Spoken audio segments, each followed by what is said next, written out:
DIA and Alcan explained that if they surrendered, they would receive fair compensation, but if they refused to surrender, they would still have to move and receive no compensation.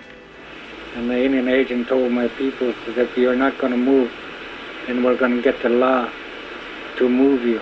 You're not going to get a red penny for compensation for your land. After leaving the people with this ultimatum, the officials returned to the Kenny Dam site. Alcan told the DIA officials that the lake was not expected to rise as rapidly as first anticipated, and there was no longer a need for immediate evacuation. The DIA officials ignored this news, saying that they wanted to get it done now, for if the Indians were given time to think about their situation, they would be even more hard to deal with. It was decided that each individual Indian would be privately approached and asked what kind of compensation would be required in order to get them to vote for the surrender. Bribery by anyone's standards. They knew that they couldn't secure the surrender. So what they did was they took individual person out and walked them away from the meeting and offered them compensation. Say about $5,000. And the guy accepted, and they made him sign some documents. They went back in, brought out another person. The Cheslatta may have signed some documents, but they were not the official surrender and compensation documents. The signatures on those documents were forged. They were all the same. The entire 90-odd forgeries on those 56 documents were all written by one person. That was my opinion. They were written very fluently, and they did not compare in any way, shape, or form to the marks of the Aboriginal people that purportedly signed those documents. In 1991, Chief Marvin Charlie and Mike Robertson took all of the surrender documents given to them from the Department of Indian Affairs to Donald Brown, one of North America's foremost forensic document examiners. Thomas Peter, for example, here's Thomas Peter's signature to them, written back in 1951, 52. He could write his name, and there it is, Thomas Peter. Here on the question documents, someone has written his name in here, of course, and this is purportedly his mark. There's a nice little X with the same terminal stroke as all the other X's, and these X's were the same on the entire 96 marks on the 54 question documents. To this day, the Department of Indian Affairs has not been able to produce a single surrender or compensation document that was not forged. What happened to the 17 reserves up there in the Cheslatta area, I say, was just a disgrace to the... I'm talking about the government of Canada. I'm talking about the government of British Columbia back in those days. You know, they were just, and I don't like using the word, but they were shafted, and they really were. The official DIA records say that the voters of the Cheslatta band unanimously voted to surrender their land, 2,600 acres, to sell to the Aluminum Company of Canada our Cheslatta Indian reserves for the sum of approximately $130,000, provided that this amount is sufficient to re-establish our band elsewhere to our satisfaction on a comparable basis. The total cost of our moving and re-establishment is to be borne by the Aluminum Company of Canada. And so, facing horrible trail conditions, thick timber and deep snow, the Cheslatta began their exodus to grassy plains 30 miles to the north. They carried only a few belongings with them and left everything else behind. We believed them. They said, whatever heavy things like heater and steel stove, they said, just throw it away. Some machineries like mow machine and rake, everything throw it away. When you get your new place, you get everything. They give you everything new, they said. And they promised us that we have a place to go to. And they told us we have a place where you want it or not, as soon, maybe even if we might have a place right away. But it wasn't, that was false too. Most of the people, they didn't get a place until about a year later. Most of them, they got tuberculosis on account of being outside in the tent all summer, all fall. One of my brothers died in 1953. Older brother. He was buried on number 9.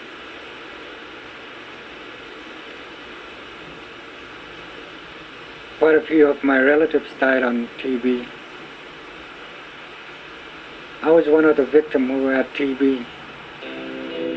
Chief Charlie lost one of his lungs to tuberculosis and had to spend 5 years of his childhood in a hospital. The people never received full compensation, and having no real concept of land values at the time, they would never have known that their land was worth 5 times as much as they had been promised. On the other end of Cheslatta, number 9, reserve. Adjacent to that reserve, there was a non-native lived there on 32-acre land, and he got $20,000 for it. The Cheslatta reserve there on number 9, 160 acres of land. They paid them $5,000. You can see the difference, how much they paid non-native people. And they even moved their stuff for them. They only give us 10 days to move out. And then the white people, maybe 2 years, and they had lawyers and everything. Alcan's written agreement to pay for the reestablishment of the Cheslatta did not happen either. When the people asked them to push in a road to make it easier for them to travel, they refused. 2 weeks after the Cheslatta had vacated their homeland, Alcan pushed in a road. Shortly after the move, about 2 weeks after we moved, Alcan Littleman Company hired contractors. They burned all the houses down. The Alcan contractors refused to burn the church on Reserve Number 5. When the Indian agent found out, he flew to the reserve in a rented helicopter and burned the church down. George Louis was 25 years old when Cheslatta Lake was flooded. He learned on April 3 the news about the impending relocation, but he really didn't believe it. And so he and Frank Peters left to go trapping as they usually did every spring, only to find disaster when they returned. I lived right here, my house. This was kitchen, back door. And there is burned out, and my stuff right in the front outside is not covered up, nothing. I come back, and I didn't know what to do, and water come right up. And I pick all the stuff and I walk about half a mile back behind the hill. I set a tent up frame and a little stove, I put it inside for winter. George stayed camped out under a tree with a few of his grandfather's belongings for 2 years. His house was gone, his strap lines ruined, his gardens flooded, and he had lost all of his horses. He received a check for $50 as compensation for land that had been in his family for hundreds of years. So you stayed here all by yourself for 2 years? Yeah. Why? Why'd you stay here? How come you didn't go with the rest of them?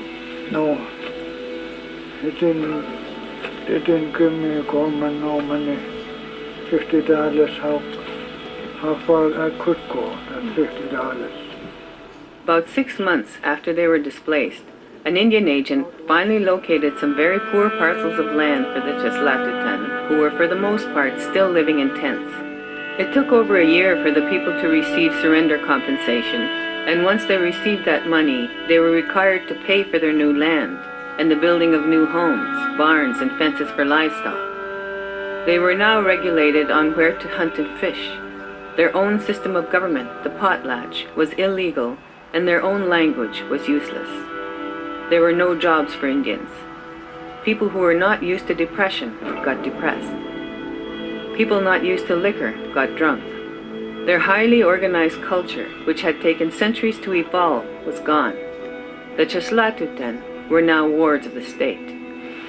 My people have never needed no government handout. They had no idea what welfare meant. When we say we lost everything, That means we lost everything. Once the people were out of the way, Alcan never bothered with them again.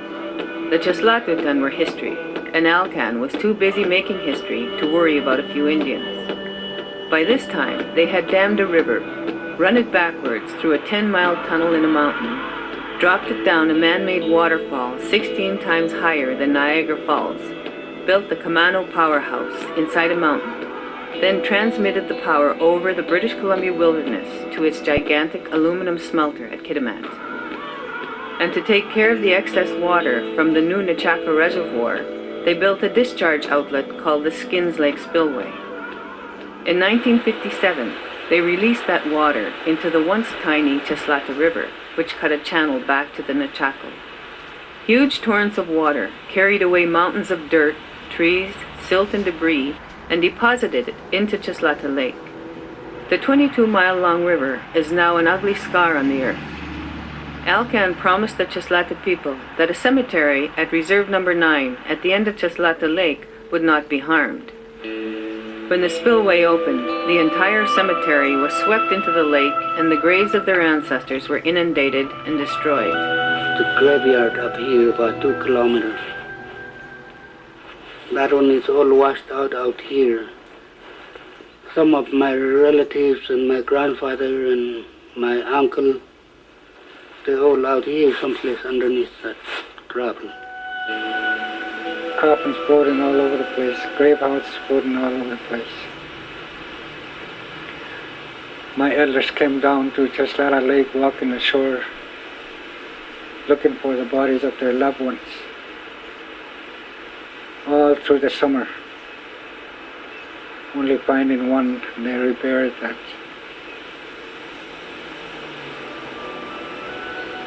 That particular part really hurt my people. Alcan was generously rewarded for its efforts in the Second World War by the Government of Canada, able